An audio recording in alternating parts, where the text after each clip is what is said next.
I'm Philip Daniels. I'm Joe Cardozo. I'm Larry Bisagni.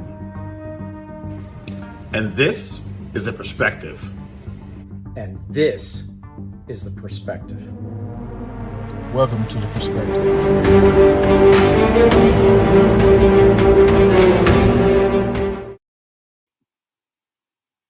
And hello, everybody. Once again, welcome to week 2 here.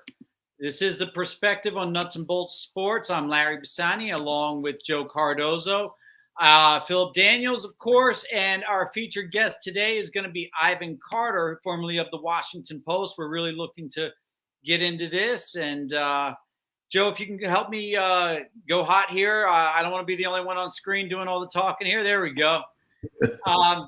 So, Ivan, how you doing today? Doing good, man. Doing good. Happy to be here. Ivan, how's things in Southern California? All good, man. All good. Life, fish tacos and San Diego life. That sounds pretty amazing. You know, it's a lot of interesting things happening in the NFL out here in California. Let's go. Let's start off and go a little. Let's go north up to the Bay Area, where Buffalo took over under some less than desirable circumstances. Trey Lance looks like it's going to be out for the year. There are definitely pros and cons to this. There are several quotes that came out, and I want to get those quotes exact. But in the meantime, I'm going to start with you, Philip. You know, as a veteran, a guy who played in this league for 15 years, my question to you is, you've got a loaded and this is a team that's built and ready to win now. If you are on the Niners, either as a player or as a coach, what are your thoughts right now? Well, it's for me, it's next man up. It's unfortunate what happened to Trey, but at the same time, you know, Jim is a guy who's been there. He's taking them to a Super Bowl. He's a good player. And, I think the thing is, when you look at that game yesterday, all his teammates, they rallied behind him. They were happy that he was in there. You know, they celebrated when he was in there. When he did good, they celebrated. They was just happy to have him back under center. I just think that when a situation like that, when you got an injury that happened mid-game, you just got to, get the next guy in there and encourage him and say, let's go, let's keep going. Let's keep going forward, and that's what he did. Of course, Trey was brought in to be the quarterback and of the future, And I feel like when you look at that team and looking at Garoppolo, how he do things and how he plays, he fit that team well. So I think they'll be fine. San Francisco going to go a long way with them on the center. Ivan Carter, obviously, Jimmy has some more limitations, but there's a lot that he does bring to the table in terms of experience. Doesn't quite have the arm strength, but certainly has the know-how how to run this offense. What's your take on the Niners moving forward?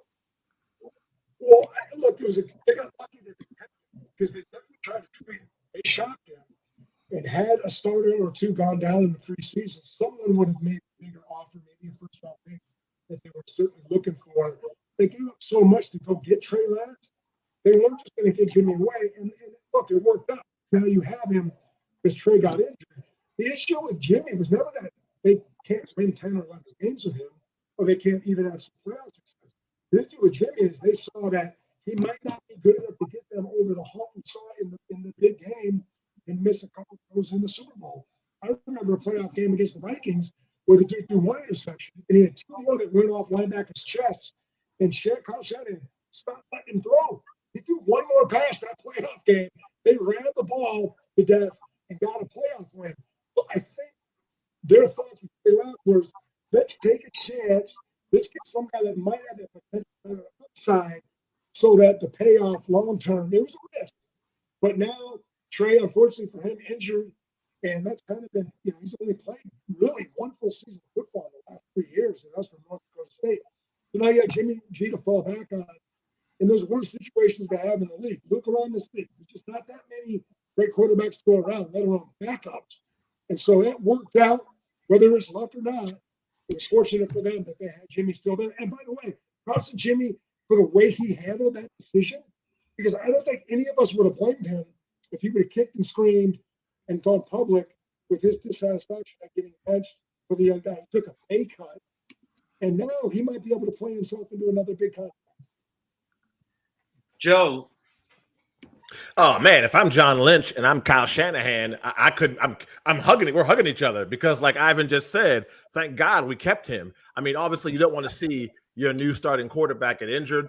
They wanted to go with Trey Lance, like we've been talking about. They made the moves to move up and pick him, even with this limited experience as a starter in college.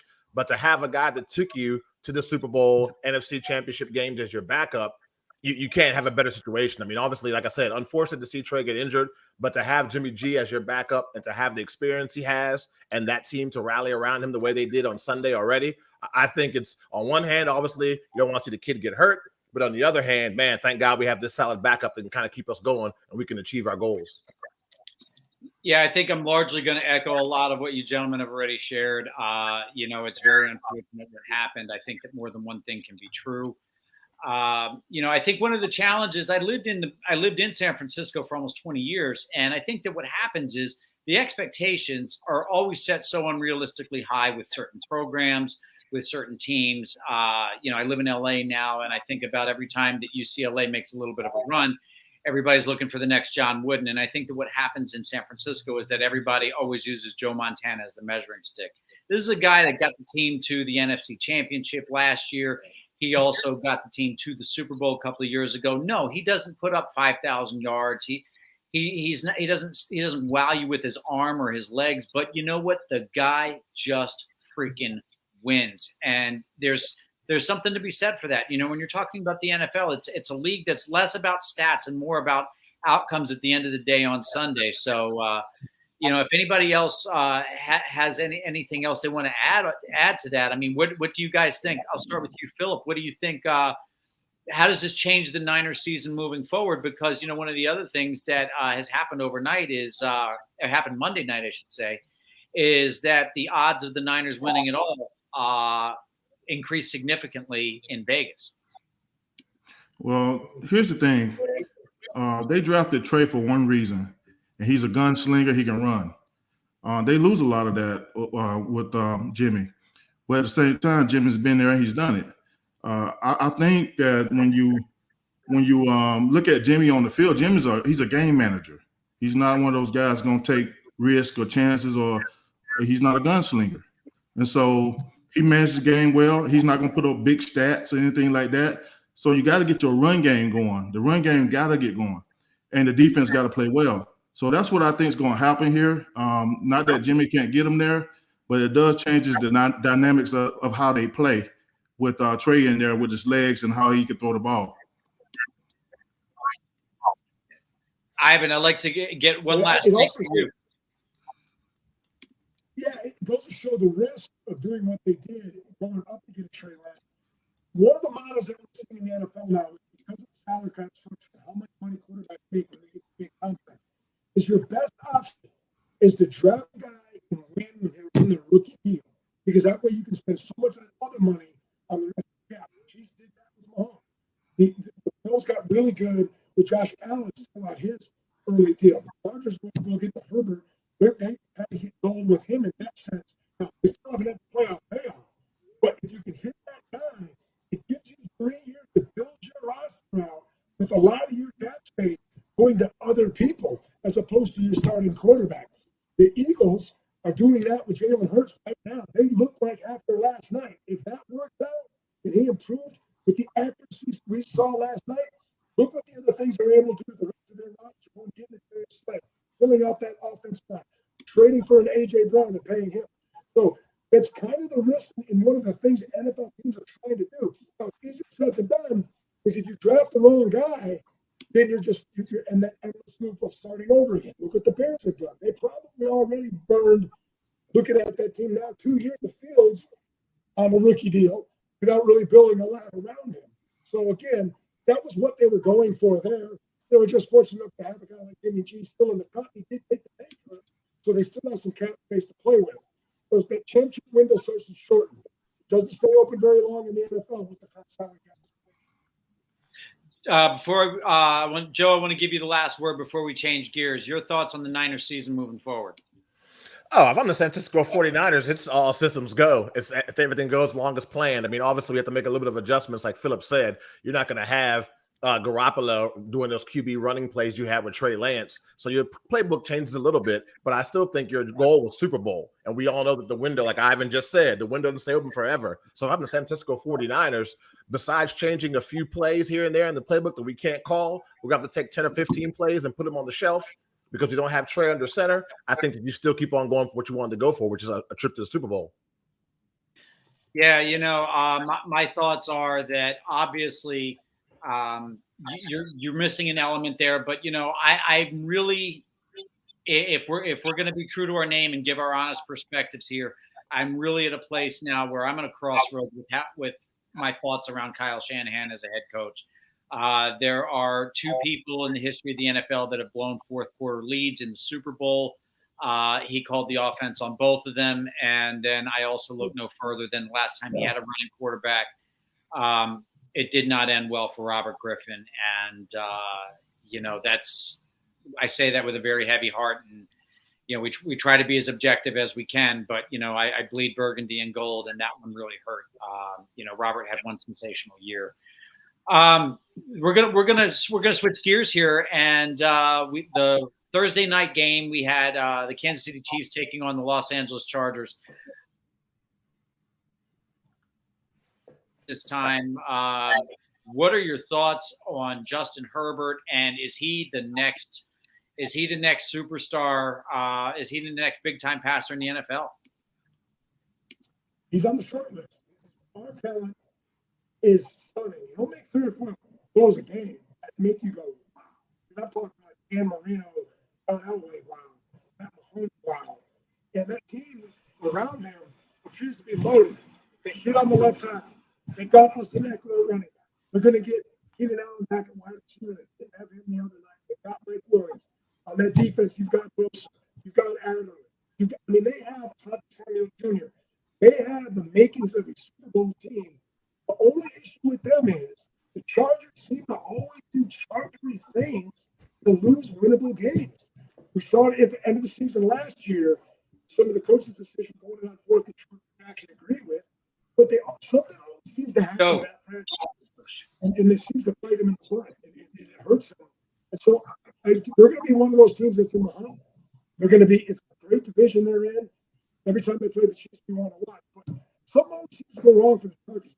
Don't make it all that hump. I got my doubt. I like him. He's a superstar. 93. I'm going to turn it over to you. What's your take right now on Justin Herbert? Man, he's great. A guy that can throw people open. He's tough. You saw that with the rib injury. He hung in there. Even though he could have got that first down, when he ran, he could have just went down and took a knee and still got the first down. But when you look at that game, he outplayed Patrick Mahomes in that game. I mean, you look at the yards he threw, the touchdown passes he threw, and if it wasn't for Gerald Everett fooling him on one route, he'd have another touchdown. So I mean, I love the way he plays, man. He's definitely gonna sling that thing. So he's a gunslinger. When you want to throw it, you throw it. You know what I'm saying? He don't have no fear. I love him as a player. It kind of reminds me of a young Aaron Rodgers. He's accurate. He's just one of those guys that love to play a game. And like I said, he outplayed Patrick Mahomes in that game. Yeah, he most certainly did. Now, we talked about it a little bit off the air, Philip, and I wanted to get your take on it. You talked about Everett and that interception that Justin Herbert threw late in the game. And I was my perspective was he was gassed. I saw him trying to signal to get off the field. Coach was like, F that, you're going to stay on the field and play this next play. And I'm pretty sure in his mind, he thought, well, let me just get to this next play and they'll get me out next time. And of course, sure as it would be, they throw the ball to him. He's not ready. Lackluster effort, but I mean, can you blame him? Because I know you had some strong feelings about that when you and I spoke about it. Yeah, I blame him because I've been there before. I've been tired, trying to get out the game, and they say stay in there. You just got to go play. You got to give it everything you got. And on that play, all he had to do is post up the DB. It's a touchdown. He ran the route he was supposed to run. The quarterback thought he was going to be there. He threw the ball, and he goes outside and throws an interception. Think about that game. I think that game, they lost that game by 3 points, right? So that's the difference in the game right there. That interception for a touchdown, the difference in the game. I don't care if you're tired or whatever it is. You suck it up for one play. You suck it for one play, score to win the game, and do what you got to do. And I know a lot of people saying that he was trying to get out the game, he was trying to call timeout and all that stuff. But hey, I've been there, man. I had to put my hand in the dirt and I had to go get it. So I ain't listening. I don't want to listen to none of that, man. He cost them. He cost his team right there. What about you, Ivan? What's your take? Grab your calf muscle and fall on the ground, and you get the injury timeout. You know, I've seen defenders do that before when a team's going up tempo on them and dudes are tired and they can't get a sub in. What do? You're supposed to lay down and act like something's wrong. You can't be too obvious about it. When you fake a calf injury, if you can't go and you're so down that you can't run the play, you got to go hit the ground, man. And that forces them, it doesn't burn your team a timeout unless it's the last minute of the game. I check on that rule, but I'm pretty sure it does not cost your team a timeout. Just go hit the ground, man, and fake the injury, and then go back to the sideline. You tell one of them guys that don't make plays to hit the ground for you. You know what I'm saying? Hey man, go down. Go down. I got to stay in the game. I'm the playmaker. You know, that's what you gotta do. I definitely agree with that. Now, moving on, last night, obviously, we had a Monday night doubleheader. We saw the Buffalo Bills a live televised scrimmage in front of a full stadium of people, just run around the Tennessee Titans. Man, I'll start with you, Philip. I was super impressed with the performance of Josh Allen, and Stephon Diggs, among others on Buffalo. This is 2 games. Defending champs, no problem. Tennessee still trying to find their way. First game to start the season at home, no problem. Buffalo's on a revenge tour. I mean, are they the real deal? You know what? I mean, it's impressive that they did this the first 2 games after not playing no preseason games. And you see a lot of these teams struggle the first few games, you know what I'm saying? Because they don't get the preseason games like they used to. So it's impressive to see them come out there and just dominate those 2 teams like they did. You know, Josh Allen, and he's just a playmaker, man. He's just one of them guys that go out there and just find a way, and he's tough. He can run. He run like a running back when you run the ball, and then when we need finesse, he's back there in that pocket throwing that thing. And so him and Diggs got to be the best tandem, quarterback receiver tandem in the league right now. There's no other ones I can think of. Now it was Aaron Rodgers and Devontae Adams. It was, and they miss each other. By the way, they miss each other. But anyway, it was those 2. But now it's Diggs and Josh. Man, they got to be the best tandem in the league. When he need a play, he find Diggs and it's usually a touchdown or something. You know what I'm saying? Some big play. So I just love the way they play, man. They're well-rounded as a team. They were missing D lineman yesterday. The backup stepped in and played well. I mean, they just too deep, man. Wherever they at, they're too deep and they can play. They got weapons for days. I just love that team, man. And I think they're gonna go a long way. And I think they're hungry because the last 2 years they failed themselves. And I think they're really hungry. What about you, LB? Are you buying tickets to the Buffalo Bills revenge tour? Oh, yeah. No, I mean, in a nutshell, Philip just kind of summed it up. You know, they're boat racing people. I mean, I think that they know, particularly last year, they very likely left a Lombardi trophy on the table there. And, you know, what Kansas City did was nothing short of a miracle. But Josh Allen, and you've got Von Miller on the opposite side, Stephon Diggs, the Maryland boy. I mean, you know, they're eliminating people by the second quarter. You know, I said they would win 13 or 14 games this year. I might have left a couple of victories on the table. I don't know if they're going to run the table, but 16-1 the way they're playing right now, barring injury, I don't see how that isn't a possibility, although it was a very, very scary moment last night with Dane Jackson, if you guys happen to have seen that play, and it looks like he's going to be okay, but frightening nevertheless. Nah, for sure. Absolutely.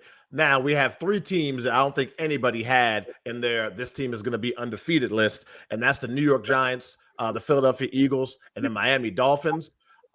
Who's for real? Who do we think just a feel-good story 2 weeks to the season? Kind of want to get your take on that, Ivan, and we're going to go around the rest of the group. Well, yeah, and that brings Buffalo into this. Buffalo goes to Miami this Sunday. They're favored by 5. That's the opening line that we're looking at this morning. See if that line moves. It's public money. I'm assuming more money might come in on Buffalo or the Dolphins fans. Dolphins have a lot of fans in Jack, so that makes it right around 5. That's going to be one of our early season fun matchups because Miami looked explosive in their comeback against Baltimore. The thing that jumped out to me the most is the shocking level of team speed. Tyreek Hill, Galen Long, tight end Gesicki, Edmonds, the running back that had the long. Who were rolling out and hitting guys on the dime. They fixed that offensive line over the offseason. There's speed on defense. So there's a lot of things about Miami I like, even though they gave up a lot of yards. It's going to be a fun game with them in Buffalo, our early season game of the year. I don't think Buffalo's going to boat race them, but it's going to be a fun match. Might be hot down in Miami. They're going to put Buffalo in the blue, Miami will be in the white. You know what that light can be sometimes for teams from the north going down there. My early season game of the year, 10 a.m. next Sunday. Yeah, I definitely would have to agree. That definitely has the makings of a really, really good matchup. Going to you, Philip. What do you think of these teams that are undefeated? Who's the real deal and who's just a feel-good story so far? I really don't know yet. I'll tell you the truth. I mean, Miami was in a shootout yesterday with Baltimore. So I mean, and that could have been sparked by, Lamar saying that he wanted to go to Miami, and Tua took, he took it to the field. You know what I'm saying? So I'm gonna show you. And then I did see the Giants game, and they went with defense, man. Those guys are flying around. The big boys are running to the ball. I think they're really winning it on defense right now. And then the offense just got to get going. It takes a while for the offense. The defense got to carry you for a while, and then the offense take over. But I'm going to tell you this, man. Hey, guys, 1, 2, 3. Don't count your eggs before the chickens hatch, guys. Don't count your eggs before the chickens hatch. Miami, man. I mean, Baltimore just thought they had that one, man. And then, Tua just 6 touchdown passes, man. It's the best game of his career. Yeah. And then I ain't gonna talk about the other games also, man. The Jets game, and people count the chicken before the egg hatch. We got to play every snap because I've been involved in those type of games, and I was on the winning side of it in Chicago 2 weeks in a row. You got to play every play until that game's over, man. So I don't know which one of those teams are the real deal yet. Now, I ain't going to sit here and act like we didn't know that Miami wasn't good. They've been good the last few years. You know what I'm saying? They just changed coaches. Yeah. But my thing is, I think Miami's on the right track. And when you add Cheetah, that's the difference. Ivan. Yeah, you were on that Bears team that had the last comeback. The last time a team blew a lead that the Browns blew was the Browns against the Bears. You were on that team. They would remember Mike Brown had that. It was like one running back, an interception running back. They had a 13-point lead with 1:50 to go. And the last time a team blew a lead that was Cleveland. So the Browns is doing Browns kinds of things, man. But like you said, it's not over till it's over. Nick Chubb go down at the 1-yard line. Yep. Got to keep playing, man. Got to keep playing. I'm glad you remember that, Ivan. I'm glad you remember those games. Only Mike Brown, both weeks. Both weeks. Well, I can tell you the team that I like is the Philadelphia Eagles. And as much as this hurts me to say, they are playing for real. I did not know what to think of Nick Sirianni very early on. Looks like he's really got that team buttoned down. And I'll tell you, Jalen Hurts is playing also. Like he's playing like he's got something to prove as well. Jalen Hurts is really he could end up emerging as an MVP candidate. I mean, he moves the ball. He can run. He's still accurate. I don't know what it is about those guys that come out of Oklahoma. They spent a year or two with Lincoln Riley, and, I mean, they just throw dimes all over the place. And let me tell you something. Jalen Hurts I'm sold. I'm sold. He's the real deal. Same. He's absolutely an NFL quarterback. I think he's going to be on the very short list of the elite NFL passers here over the next decade or so. And given the state of the NFC East, he could really, really position the Eagles to go very deep into the playoffs. Yeah, I definitely have to agree with you on that, Larry. I'm sold on Hurst as well. And I think the Giants are just, for me, maybe it's because I'm an NFC East guy, Washington fan. I think that the Giants are the feel-good story. Like Philip said, yeah, they're winning defense, but I don't see that team as being a serious threat. I just feel like this is a good story. You're undefeated. Yay. Let's enjoy these first 2 victories of the season. But I think when it comes down to being contenders, people that are really going to be threats to make them to the big dance, I don't see the Giants, as being one of those teams. Yeah, it's the Eagles' We're going to division switch to gears win. now. No doubt. It's the Eagles' division to win. Yeah, for sure. Absolutely. They're the best team. They're the best team.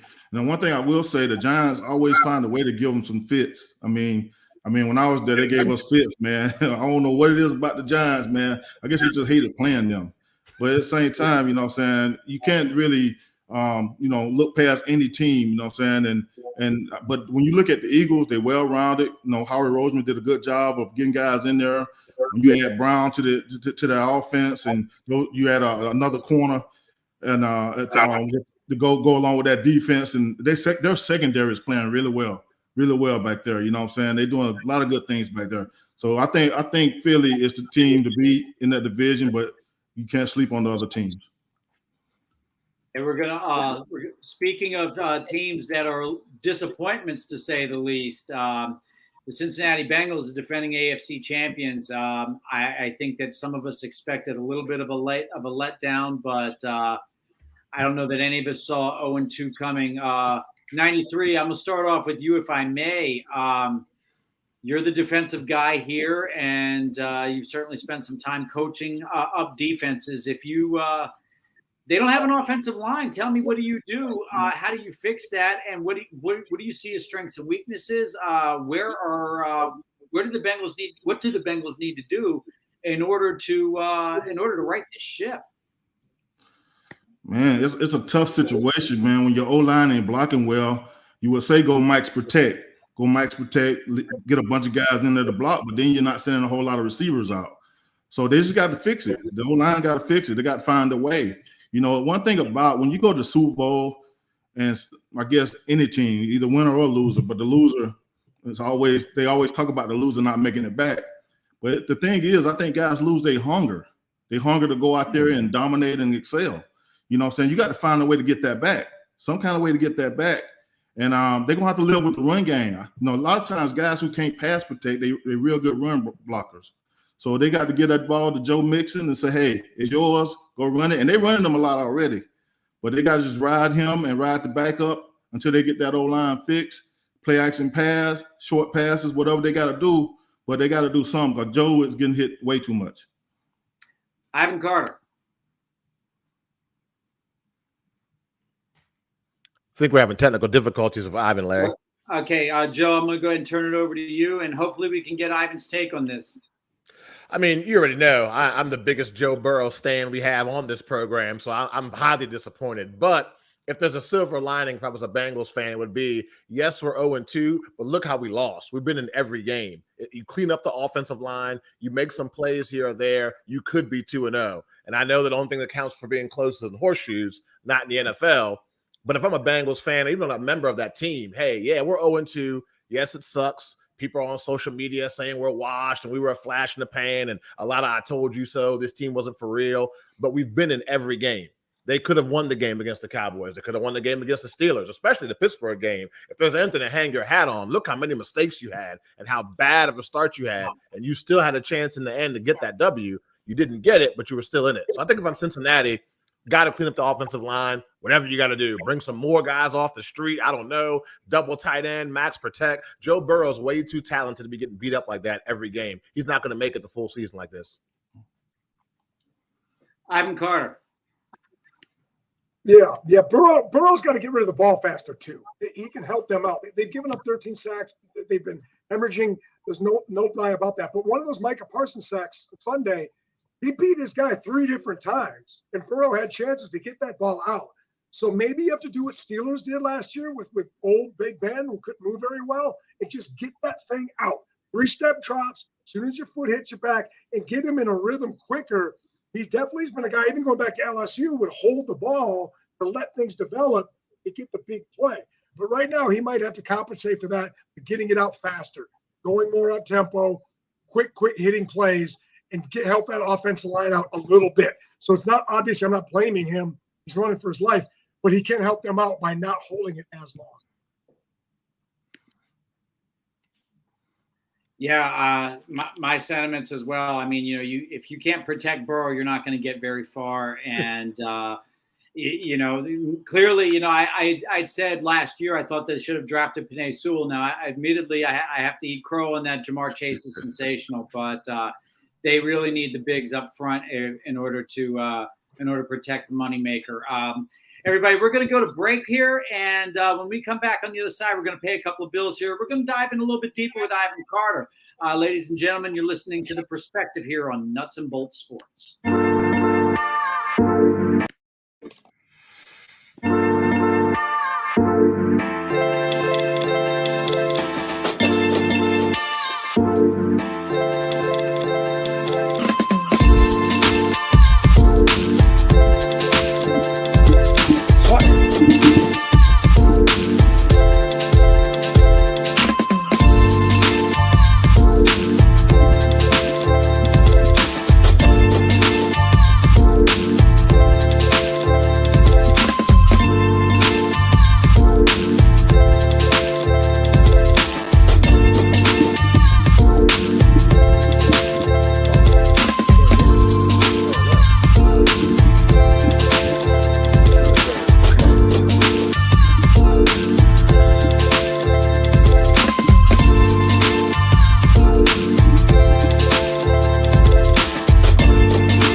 In 2006, we founded Yeti Coolers with a simple mission: build the cooler we use every day if it existed. One that was built for the serious outdoor enthusiasts rather than for mass discount retailers. One that could take the abuse we knew we'd put it through, out in the field and on the water. One that simply wouldn't break. We decided early on that production innovation would come from necessity and first-hand experience, not from market research and data analysis. Today, Yeti products perform when it matters most. Whether that be an excursion into the remote Alaskan wilderness, chasing redfish on the Gulf Coast, or just getting together with friends in the backyard, we make gear that helps you stay out longer, travel farther, and live harder. # built for the wild. And welcome back, everybody. As mentioned, our guest today is Ivan Carter, formerly of the Washington Post. And Ivan, if you could just dive in a little bit and just get us up to speed. What do you got going on these days? And tell us a little bit about your journey as to how you became a journalist. There are a lot of people here that are tuning in. They're really curious to hear your story, big fans. And I'll turn it over to you.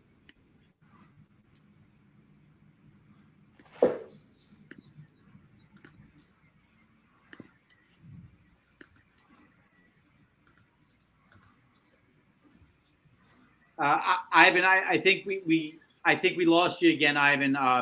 Can you check your mic one more time?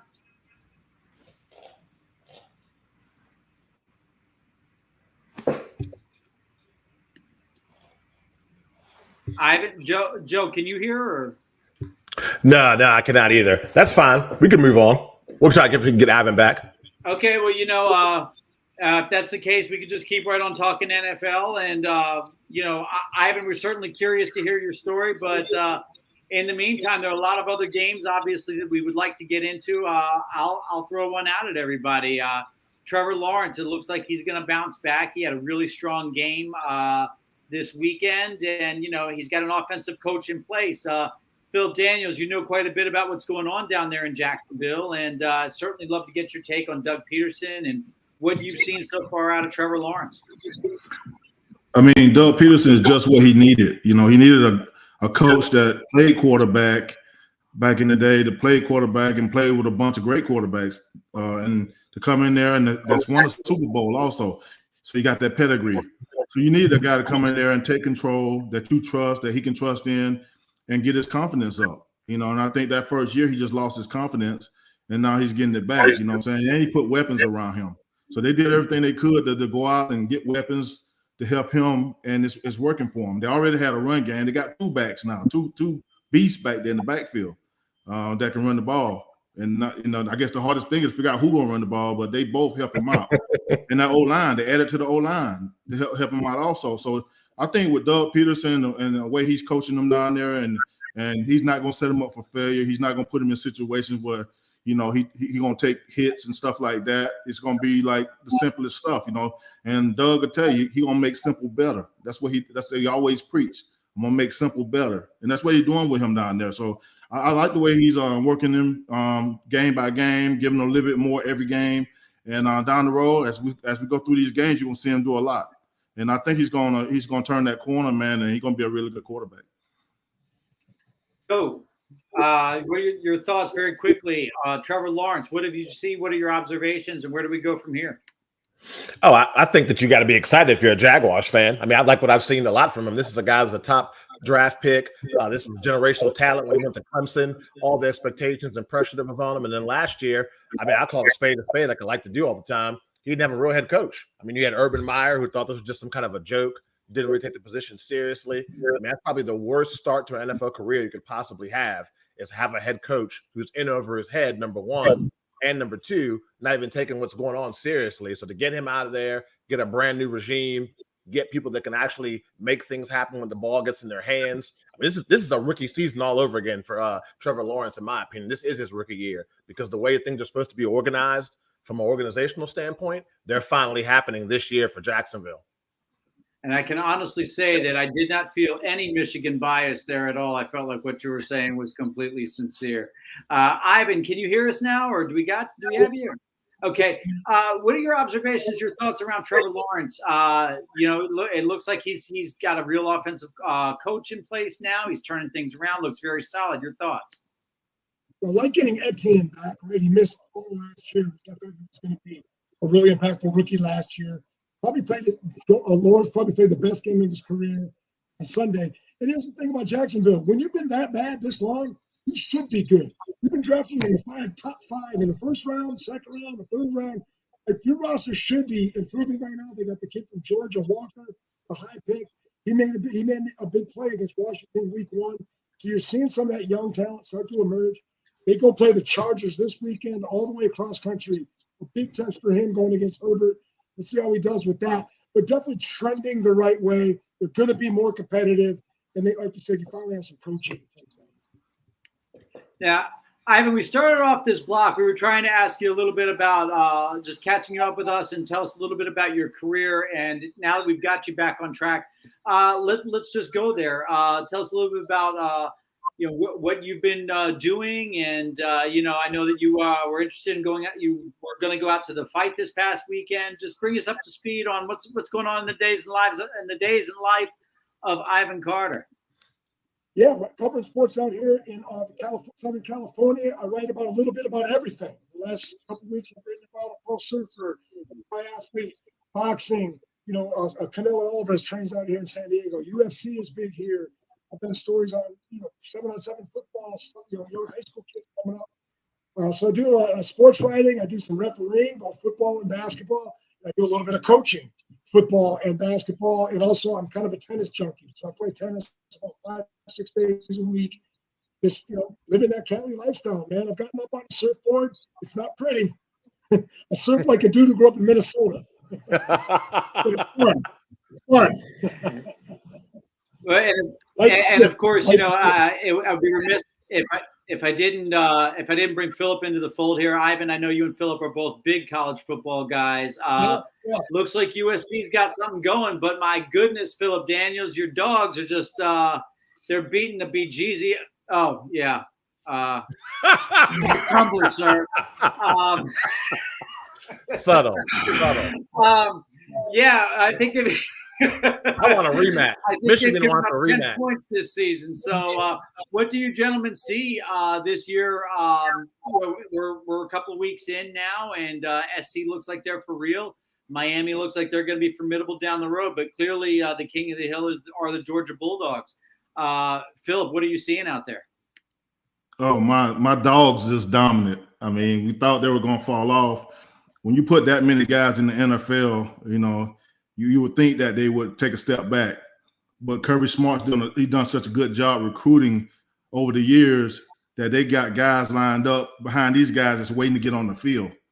I just think it's going to be hard to beat them. You know what I'm saying? Looking at the way that the offense is moving the ball now, it seems like they're trying to throw it a little bit more than they run it now. And they're getting people on the edges. We got a tight end that's the best tight end in the country. Shoot, he might be the best tight end in the NFL if he could just jump up there. He's just one of those guys that's made plays. So I just like the team, man, and I like the way the defense plays. They're aggressive, and Kirby's done a great job with that team. As far as USC, I look at them, man. They're up and coming team, man. Anytime you take a coach from Oklahoma and send him over there, you got a chance. You got a chance all day long. And they surprised me just how they came out the gates, man, just flying around doing their thing. And so, and then Miami's doing a great job of recruiting. So you got those teams, man, those teams that's been down for a little bit, they're coming back. And we just hope my dogs can just stay at the top and get back there, you know what I'm saying? So it's going to be a fun year just watching them finish. And I can't wait till see the Georgia-Florida game. That's the one. Ivan, what's the biggest difference you've noticed between last year and this year with Lincoln Riley taking over the SC program? I mean, recruiting here, obviously, I would say is at an all-time high, certainly since the days of Pete Carroll. Curious to get your take. I mean, because it doesn't seem like a lot of people are able to come into Southern California anymore and pry away the talent. Well, we went and got Caleb Williams, quarterback from Oklahoma, so that helped right away, right? You had a stud quarterback that can run that air raid offense. They went and got Jordan Addison, who was the Bolitnikoff winner, wide receiver for Pittsburgh last year. So you plug him in. They got a young guy named Rajiv Brown, running back / receiver, a freshman. He looks like he's going to be a star now. He is a California kid. Mario Williams is actually a DC area wide receiver. Is giving them a weapon.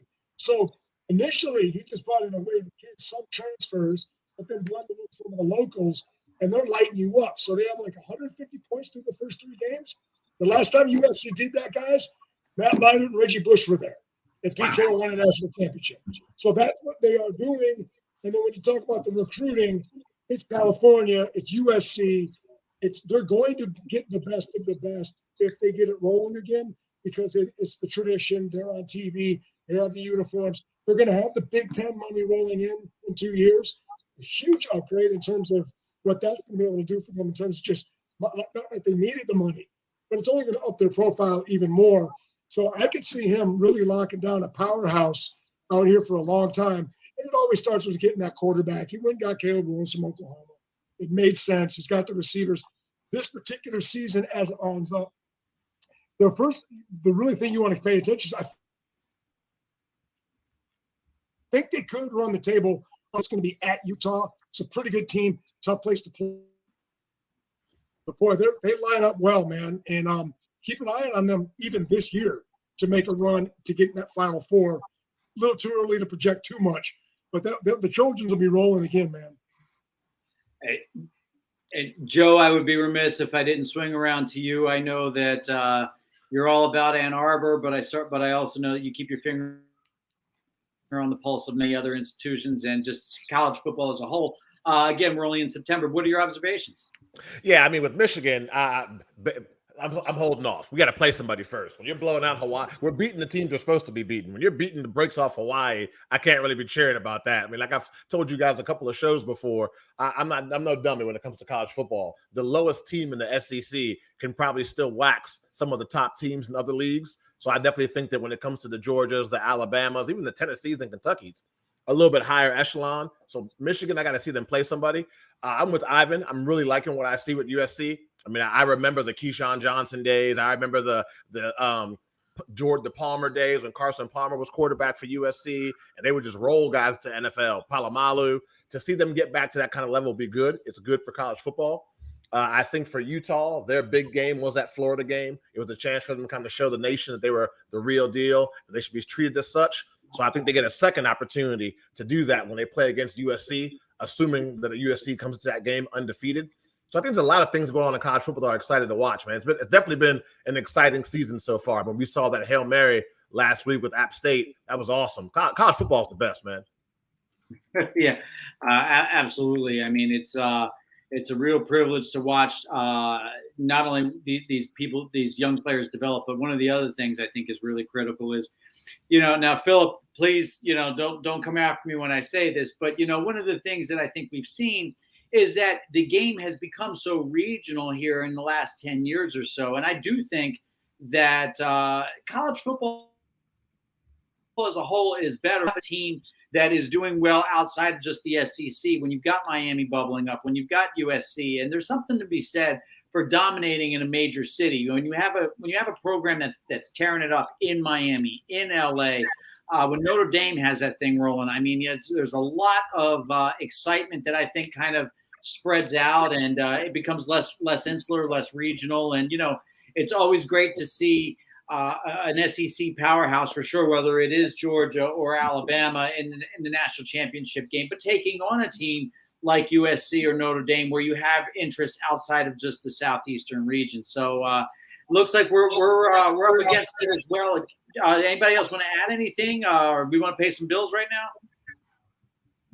I hope that Notre Dame does not make the playoff again. How many times do we have to see the golden? How many times do the Irish have to make it and just embarrass themselves, waste our time? Like, come on, man! I need to see somebody else.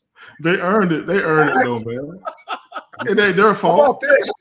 They earned it, right? It's not their fault. Yeah, but the community voted them in. We get a quarter. Voted them in. We get a quarter of competitive football, and people are like, "Oh, maybe Notre Dame's got it." Well, it don't matter anyway. It don't matter anyway. You know what I'm saying? It don't even matter. How about I even get the last word in.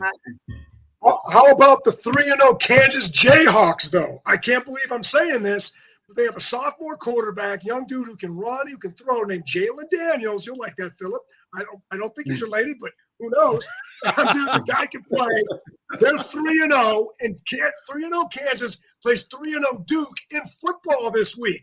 So 2 basketball schools. Kansas has not won more than 3 games in 10 years. So the coach that went up there is Lance Leopold. He turned Buffalo around. And that's what you can do these days with quick recruiting classes, and you find a quarterback, and they looked athletic. They were down 14-0 at Houston last week. Houston opened the season ranked, and Kansas wound up blowing them out. So how about that? We talked about the big dogs and the big cities. I like seeing programs like that bubble up, that just kind of buzz up, and they've been dead forever. And Rock Chalk fans get to kind of not have to just wait till basketball season. Maybe they'll do something cool. They're favored to beat Duke by 10.5 on Saturday. So there you go. Who knew? Kansas Duke in September. Ivan, if you enjoy hanging out with us, maybe we can go a little bit longer. We haven't even gotten into gambling and fantasy. We've got so much to cover. We also have our freeform fourth quarter coming up. So got a couple of questions here, and it looks like, Philip, we're directing a few towards you. Ivan, we got one for you as well. You're listening to The Perspective on Nuts and Bolts Sports. When we come back, we're going to be talking again about fantasy football. We're also going to get into gambling and who you should be playing this weekend. Once again, this is The Perspective. Hey, football fans, we have a great offer for you from one of our newest partners, FanDuel Sportsbook. Sign up now for a new FanDuel account by using our special link located in the description, and you will get a no-sweat bet up to $1,000. That means that you can bet up to $1,000 on your first wager risk-free. FanDuel will give you the amount you wagered back in free bets if you lose. So go ahead and bet on your favorite team this Sunday, and even if they lose, you are taken care of. To claim this special offer, just click the link in the description and create a new account. Then make your first bet on whatever you like. That's it. Win some money at FanDuel today. And welcome back, everybody. This is Perspective here on Nuts and Bolts Sports. It's our great pleasure to bring Ivan Carter into the fold today. Ivan, are you a fantasy guy? I pay attention to it. I don't play myself, but I follow it. Guys, I'm going to keep an eye on. Let me tell you. Well, I know Phil's trying to take my money all the time. But, he had those NFL paychecks. I didn't, so I walked away. But, Joe, I'll start with you. If you just who are you picking this week, and who would you play, and why? Well, it's all about waiver wire, man. That's how you win in fantasy football. People have drafts and you get all excited about your team. Oh my God, I got Patrick Mahomes or I got Justin Herbert. And yeah, those guys are going to win you some games, but we all know injuries are going to happen. So it's all about the waiver wire and getting guys early. Somebody who I saw Sunday really making plays and who I see a bright future for is, and if it's Tuesday, we're live. So if you haven't picked him up by now in your league, he might be gone already. He might have been gone by 4:00 on Sunday. But that's Garrett Wilson from the Jets. Big game from them. High draft pick out of Ohio State. That's right. A Michigan guy giving praise to a Buckeye.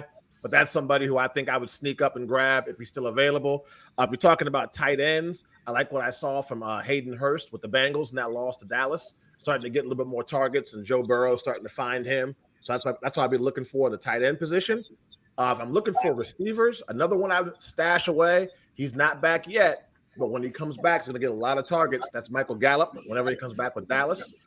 And then before I toss to Phillip, if you're looking for a quarterback, yeah, I'm going to say it. I'd go Carson Wentz, or I might even go Jared Goff, just because of the numbers they can put up and stats they can give you.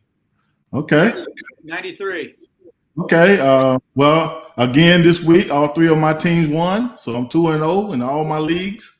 Good. So y'all glad y'all didn't play me because y'all would have. I knew that going in, man. I never win though. I never win, but I'm doing good this year. Man, I find that hard to believe. Come on now. Man. I won out of my 2 leagues. I won one. I lost them by like 4 points. Yeah. So I'm with you. I'm with you, Joe, on a lot of the names you said. So this week, I feel like there's not a lot of guys out there now. There's a lot more receivers, young receivers, than it is like older guys. So you're gonna be like picking from the bottom of the barrel at this point, you know. So I mean, Trey just got hurt. I know people had Trey Lance on their team. So if you need a quarterback, Garoppolo, pick up the guy that was backing him up that came in that started before. You know. I mean, I got one for you. Who you got? I got one for you. Who you got? Tampa Bay signed Cole Beasley today. Tom Brady loves throwing the wide receivers who look like Cole Beasley. He's a solid receiver, less wealthy type. I'm telling you, Mike Evans is suspended for a game. Yeah. Cole Beasley is going to find his small former SMU white boy self into that lineup, and you know, part-time rapper. He's going to be looking for him. My team's so stacked, I ain't got no room for him. You know what I'm saying? I'm trying to help everybody else out. You know. So receivers, if you need receivers, he just gave you a good one right there. I didn't know he signed today. Hey, he just signed today. Sterling Shepard's still out there. I don't know why people won't pick him up, but he's balling. He's doing good. Like Joe just said, Garrett Wilson, young kid, rookie, just balling for the Jets. You know. Chris Olave, he's still out there in some of these things. KJ Hamler, you might want to go grab him if Judy is injured or miss a game. So just for a game, you know, so if you need a replacement or something. Jacoby Myers, New England. I know he didn't catch no touchdowns in the past, but he's starting to come along, and he thought he was doing real good. So go grab him. This guy, Jahan Dotson. I knew who he was when I was listening to all this news in preseason. I said, man, who is this dude? Everybody keep talking about him. I grabbed him. I got him on almost all my league. I think 2 of the 3. I think Rondale Moore coming back from injury. If he's still out there, go grab him. You know, that's a good name. Yeah, Michael Gallup coming back from injury. If he's out there, grab him. You know what I'm saying? So those are the receivers. Tight ends, is Gerald Everett still out there? I know he was tired. He gave his sold his quarterback out, but he's still a good player, you know what I'm saying? So go grab him, you know what I'm saying? And he mentioned Hayden Hurst. Hayden Hurst having a pretty good year. Grab him. Tyler Conklin. That's another tight end that you can grab that's out there. And that's about it, man. It ain't a lot out there, you know what I'm saying? Running backs, if you're trying to find a running back right now, you're just in trouble. So put a wide receiver in your flex. Put a wide receiver in your flex and just go play. You know? Pretty much. And if you need a running back, just grab one of those backups, just throw them on your bye week. If you got a bye week, that's down the road, just throw one of those backups in there and then get through the week and then get your guy back in. So that's it, man. Ain't a whole lot to say about fantasy, man. Like, usually you just play your best players, man. And sometimes, guys, play your guys that you drafted. Play the guys that you drafted. Don't go out there on the bench talking about somebody got a good matchup. This guy got a good matchup. That guy got a good matchup. Nah, play your starters. Now, I'm fortunate enough to have Josh Allen on 2 of my teams and Herbert on the other. Wow. So if you playing me during the week, you're in trouble already. So that's my fantasy lineup. So that's a fantasy stuff. One note in terms of one guy that I'm really concerned about is Dalvin Cook. I've watched every game of his career. His longest run through 2 games is 16 yards. Guys, he's had a lot of touches. He's had some injuries. I know it's only 2 games. I don't want to just completely bail on him, but he's struggling. He appears to have lost some burst, so lost some juice. So I'll be curious to see what happens with him. Now, maybe he'll make me look stupid, and I hope he does. They have a big game against the Lions this week, but he does not look like the Dalvin Cook we've seen in recent memory. So I don't know if people on fantasy may want to get off of him and see what else is going on. I hope I'm wrong, but I see some red flags there. I'm not getting off of I have one more I want to add to, Larry, and that's Jonathan Taylor. Come on, brother. I was so excited to be the number 1 pick of my one league, and I picked you first. I know when we get to the freestyle session, I'm sure Philip's going to unleash because the Colts are 0-2. But come on, Jonathan Taylor, you got to give me something, dog. This is bad. I don't think, and tell you the truth, Joe, I don't really think it's him. He ain't getting enough carries. He averaging, I think he averaged like 6 yards a carry. He just ain't getting enough carries. And then, guys that failed us this week. Derrick Henry failed on some guys this week. Devontae Adams failed on guys this week. So every week's different, guys. Your guys are not going to go out there every week and put big numbers, you know what I'm saying? They're going to, just you got to just roll with it, you know what I'm saying? It's going to be like that sometimes because, these guys are human. You got the other side of the ball. They trying to stop them. They get paid to do that. They get paid to stop these guys. So you just can't get mad. You just got to hope that you got enough guys in the right places that can cover up for that guy and get you a win. For sure. Definitely. We touched on something a second back with Mike Evans getting suspended, and I want to put this question to you first, Philip. We said early on. We said the Buffalo was playing with a chip on their shoulder, and you look at the Bucs again. Clearly, they're loaded. They're poised to make another run. That fight between Lattimore and Evans on Sunday, how does that galvanize the locker room, both from a player's perspective as well as from a coach's perspective? It does nothing for the locker room, actually. I mean, you got to think, man. Mike Evans, he just got to be smarter than that. You can't let a guy talk you into something that stupid. And they've had it out a few years now, like 2 or 3 years now. Right. And all you're doing is losing money. You're getting suspended. You're losing money. You're hurting your team. You got to think that's a team without their weapons right now. They injured. They got injuries. And he ain't available now. So that's why they had to go out and sign another wide receiver today. So he got to be smarter than that and walk away from that stuff, man. It's one thing to have words with a guy and talk trash to a guy, but when you start putting hands on people and that kind of stuff, you don't need to do that, man. Mike Evans is a good player, and that team needs him. They need him every week. So if you're a good player and you know that your team depend on you every week, be smart enough to walk away. And when the ball snap, get him in between the whistles. Get him in between the whistles, make it legal. But don't go out there and just do stuff like that. It's going to get you suspended for a year and lose money for you and your family. It just don't make no sense to me. And that's for both of them. Lattimore too, man. They need to cut that out and play football. Ivan, you're on the outside looking in. You've certainly done this for a living. If you're covering this team, what are your observations around what happened with the Bucs as well as with the Saints, the brawl? How do you think these teams move forward? Well, Lattimore locks him up every time they play. That's why he was really mad. I mean, Lattimore shuts him down. So if you're Evans, I mean, you're just expressing frustration not only at the fact that he was talking to your quarterback. You're mad that Lattimore tends to shut you down. New Orleans had their number for a while. If Jameis doesn't turn into a pick machine again, they maybe win that game. Brady was not having a particularly good game. So I agree with Phil. You got to be a little bit smarter than that. Tampa Bay needs you going forward. But that frustration was about more than just that play. That was about Lattimore. Traditionally has given him fits. He's one of the few guys that really, really gives him problems as a cornerback. And he expressed frustration about that as much as about everything else. And then he took a shot when he got it. But to me, if you're New Orleans and you could get them both kicked out, I mean, if you're Tampa Bay and you can get both kicked out, you take that every time because Lattimore has been giving him fits. So if I'm Brady, I'm paying his fine. Like you did us a favor, getting both of you guys ejected. So I don't know. I think that's what that was about. Yeah, I just think it's 1-for-1. 2 good players. They both get ejected. I mean, my thing is sometimes you're gonna play a guy that's pretty good. Lattimore is pretty good at what he do. And he got to know that. He just know that this guy giving me fits and just admit it, you know what I'm saying? And then rely on the rest of your team to make plays.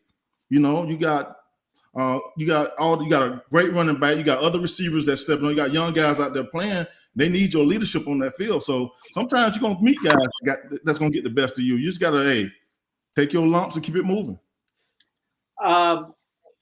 Ivan, you said something a second ago about favors. I'm going to ask you a favor. Can you do a little bit of overtime with us? Sure. Okay, because we're at over an hour, and we haven't even gotten into our free-form fourth quarter. This is always fun. We never know where the questions are going to come from or what people are going to ask. We've got some interesting stuff coming down the pike. Everybody, this is the Perspective on Nuts and Bolts Sports. We'll be right back. This commercial is brought to you by Play Pickup. Pickup offers fun props to play from our publishing network and fans. Users make picks on our props and track their progress while racking up points to convert in the Pickup marketplace. Signing up is easy, and once you're verified, you can begin developing your player profile for the chance to compete in exclusive contests. And that was a quick turnaround, but we're already in our fourth quarter. And sorry, Ivan. I disappeared on We want to start without you. So hey, that's why they call it live streaming. You never know. It's time to get into the fourth quarter. We certainly have some fun questions that have been coming through here. We'll start off with Alexis, and I'll turn this over to you, gentlemen. Alexis wants to know what is wrong with the Commanders' defense. Woo. Who wants to take a swing at this one? I'll take it. Okay. First off, they got to be more physical. One thing about Coach Gibbs, when we was there, he taught us to be physical. They ain't physical enough. When you got first rounders up front, man, they got to dominate. I expect those guys to dominate every time they step on the field. I mean, they've drafted first rounders for a while now, and that team has no business getting pushed around on the field at all. You know, it look like they're out of position at times. Like the effort sometimes is lacking. They should go on that field and dominate every week, especially up front. And that's where it all started, in those trenches. Just dominate, man. And I mean, my thing is, you got guys, these guys from Alabama, these guys from winning programs. You know what I'm saying? So they got to go out there and force their will on people. And then, you know, hey man, you can't be nice guys on the field. You got to go get it. And you got to be dirty out there. And, you know, sometimes, you know, maybe I'm too hard on the guys, but you got to be put in the right position to make plays too. And the coaches got to step up too. So it's just a little bit of everything going on there. You know what I'm saying? Everybody got to just get together and get it fixed and maybe move on down the road. Maybe get this thing fixed and get on the roll, and you never know what can happen. Yeah. Ivan, what's wrong with the Commanders' defense? Well, I bet they better get it fixed quick, because guess who they see this week? Jalen Hurts. And we saw what he did last night. Yes, sir. We saw what he did to Detroit. So for me, it was like Phil said, some of the parts aren't adding up to the quality of play.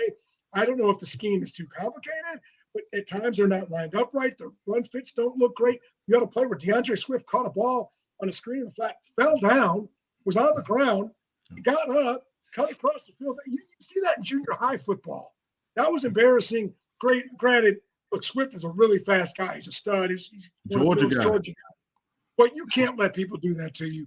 And so they better get it right, because Jalen Hurts and A.J. Brown and this Philly offense and that Philly offensive line will make them look bad if they don't tighten it up this week.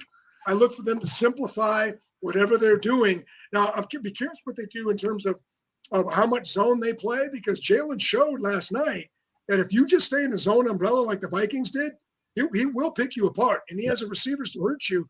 Last year, that was the book on him. Play zone, keep everything in front of you, make him be accurate. He wasn't very accurate last year. You saw that in the playoff loss at Tampa Bay. He got better. And with A.J. Brown, he has some guys, and Devontae Smith. So big test for Washington this week to get it right. And if they don't get it right and he embarrasses them, they might have to make a change at the defensive coordinator, because you can't get rid of the players. Joe Cardozo.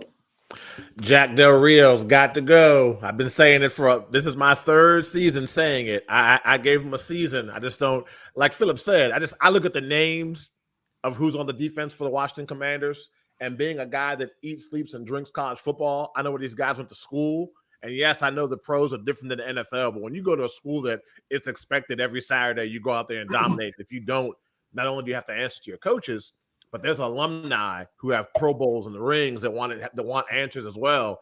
And to come to Washington, just do what they're doing, the performance it's just not it, man. The linebacking core is average at best, I would say. And I thought that the front four would solve everything. I figured with Chase Young, with the Bama boys, there'll be so much pressure on the quarterback, it will cover up any kind of deficiencies you have at linebacker. And the secondary is not horrible, but the front four just has not put the expectations. Something's got to change. I say it's got to be the DC, especially if they get embarrassed at home against the Eagles. Hopefully the stadium doesn't fall apart like it did last year this time and nobody gets flying out the stands. But if it's a bad loss this week, Jack Del Rio could be on a plane ride back to California. Yeah. Let me add to that. Sometimes it's just as simple as guys doing their job. Sometimes guys get out there and they do too much or try to do too much. Just do your part. That's all you need to do your part. If you got the A gap, B gap, whatever, be in it. Just do your part and trust your teammates. And that's how you fix it. You know what I'm saying? You don't fix it by going out there doing the same thing over and over again, expecting a different result. You're going to fix it by just doing the little things a little bit better. Work on that stuff and you'll be fine. Yeah, I'm going to echo a lot of what Joe said and some of what you've just said as well, Philip. I mean, I think you do your best. Obviously, you're a professional. You want to try and block out the outside noise. But, clearly Jack Del Rio has been a bit of a lightning rod. You do your best to tune that noise out, and you play for your teammates, you play for your brethren. But by the same token, I can imagine where that would be a very tough position to be in. And furthermore, one of the other things that I think that we need to be honest with one another about is there's a guy out there named Mike Singletary, and he backed up a guy, and his backup for many years of his career was a guy by the name of Ron Rivera. They clearly have a relationship. There's a lot of respect there for one another. Ron Rivera coached up Navarro Bowman, Patrick Willis when he was in San Francisco. And not to take anything away from Ray Lewis, but, the years that Ray was with him in Baltimore, he always talks about, how it improved his film study, his tenacity. So there are definitely candidates out there and viable ones. Okay, we've got another one here from DeAndre, and DeAndre, a couple of things here. So I'm assuming that you're talking about Philip when you say big man, but for whatever it's worth, Joe is 6'5", so there are a couple of Hey, look at this. Look at Ivan down here. I'm not entering the gun show. I'm good. The question is, and I had to clean it up a little bit. Big man, some of the officials' calls are, we'll say, you disagree with them. How do you play through those? Well, one thing you can't do is go out there and worry about what the officials are doing, what calls they're making. You just got to play football. I mean, I know they're going to make some bad calls. I'm telling you, until you put yourself in their position, you'll never understand how hard it is for them to make those calls, to see everything on that field. I actually went to a referee clinic down in Tampa when the Super Bowl was there one year because I wanted to know who should make the calls for me and who should make all the calls, on the field. And so when I went down there, I ended up refereeing a game. And it was the toughest thing I ever did because you can't see everything. It's tough to make those calls.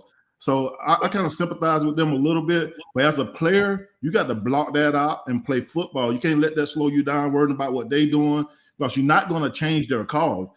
It's almost like arguing with a coach, like you're going to win that conversation. You're not going to win it. Just walk away, keep playing football, and go about your business. It's not going to happen. So just don't worry about the calls. Keep playing, play through it, and hope for the best. Just hope you get a win in the end. Yeah, I mean, I think at the end of the day, it really does boil down to, at all times you just have to be professional. And even when calls go against you, I mean, I've had to deal with it in business several times where, okay, I don't necessarily agree with what's happening, but you got to regroup and move forward. Ivan, this one is for you. What do you recommend for someone trying to get into the business?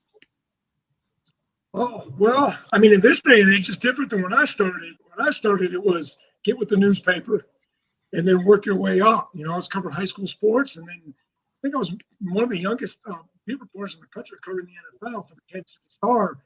This was years ago. Now, man, you've got blogs and you've got your platforms like this. You can start your own Patreon page. So I would right now, my advice would be to be multifaceted, be able to write, be able to maybe video record, be willing to be able to do some video recording, some audio recording, be knowledgeable about multiple sports, and try to get yourself into a sports organization, whether it's a newspaper, whether it's a website, magazine, a radio station. Be willing to take whatever comes your way. When I first started, I was covering high school sports, man. I was driving around Kansas City, Missouri, and the whole Missouri area covering girls volleyball, soccer, baseball. I might be doing high school football on a Friday night. I was doing whatever was offered my way. I was coming and doing whatever it took. But I guess to be as multifaceted as you can, be willing to cover as many sports as possible with passion and knowledge, and then be reliable. If you say you're going to be there 5 minutes early, 10 minutes early, be there 10 minutes late, and you'll earn a reputation for doing quality work. People will respect your work. The respect that you spell every name correctly in your articles. Get the score right. Get the nuts and bolts down. You're not going to be Stephen A. Smith next week. So, you know what I'm saying? Like, get the singles, and then the home runs will come later. I think a lot of young people get in the business and they think, I want to be on ESPN tomorrow. Right. But start out writing well for your local website or for someone's blog, or starting your own platform, and then work your butt off. And it can come together and it can happen. But you just got to make sure you're getting those singles first. And you can also always reach out to Joe here at Nuts and Bolts Sports. Again, submit him a writing sample. That's what I would recommend to you as well. If we have time for one more, I'll pull it up. Harold wants to know, is Detroit for real? Joe, I'll start with you. You know what? I was talking to somebody about this the other day. It might have been you, Larry. I don't remember, about Hard Knocks curse. And what I mean by that is we all love the show. We enjoy it. And it's funny how whatever team is on Hard Knocks, that might not be your team of choice, but you're always rooting for them. Oh, I remember so-and-so was the guy that was featured on Hard Knocks. They're going to go to the playoffs. They're going to do this. Most times the teams on Hard Knocks aren't very good. Now, has Dan Campbell got these guys going in the right direction? Absolutely. I think they're playing a lot better football with him than they were when they had Matt Patricia at head coach. But I still need to see a little bit more from the Lions. Do I see improvement from last year to this year? Yes, I do. Do I see them making the playoffs? No, I don't see that. But I guess I'd have to say, playing in the NFC North, I'd rather be a Detroit Lions fan today than a Chicago Bears fan, if that makes any sense. It's hard how I think those two organizations are heading today. 93, I'm going to swing around to you, and then I'll give Ivan the last word. Yeah, I think Detroit's way better. I mean, you look at that first game against the Eagles, they played really hard. They played, it was back and forth, and that game could have went either way. It took a pick six for Philly to get that win, but then they come out and win the next game. So I think they've come a long way, man. They're drafting good guys. They're putting the pieces together, and these guys play hard, and they are the scariest team to play on any given Sunday. How would you scheme against them right now, Phil? Against who? Detroit? Yeah, I mean, just given that they're young, they're hungry. I mean, they are playing with a chip on their shoulders. They're trying to shake off 70 years worth of losing. You got to match their intensity when you come on that field. Because their coach is going to instill that in them. They pushing them. Deuce is telling his guys, man, force your will on these guys. And so you got to go out there and match their intensity from the start.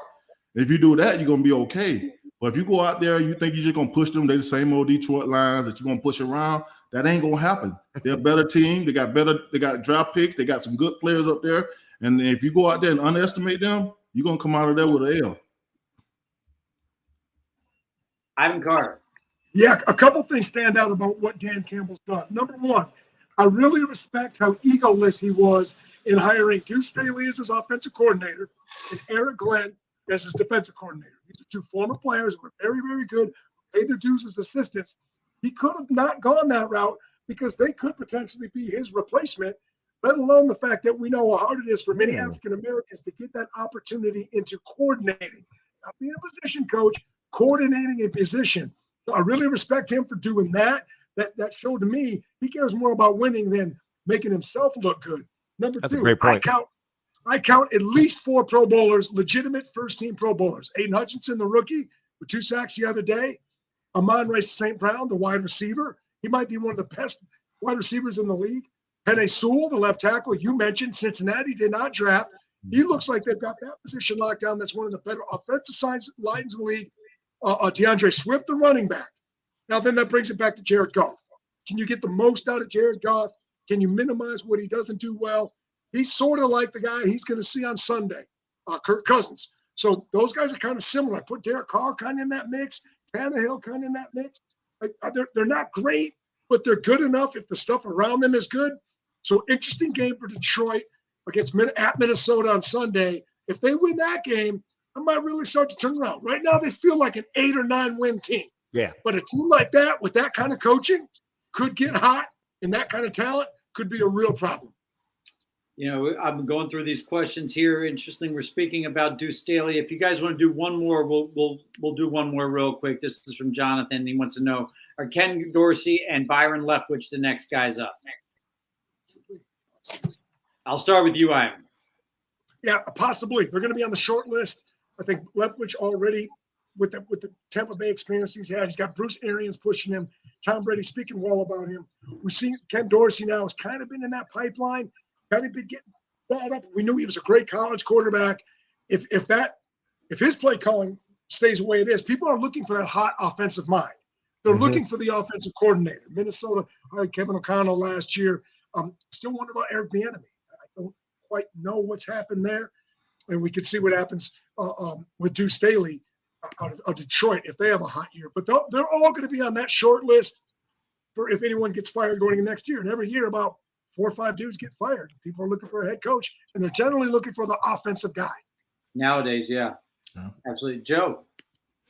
Yeah, I think those 2 guys might be next. I think that, like Ivan said, I definitely think that Deuce and Aaron Glenn are going to have their names in the mix soon. And one guy, I know it's only 2 weeks in the season, but one name that I already have very high on my hot seat list is Matt Rule down there in Carolina.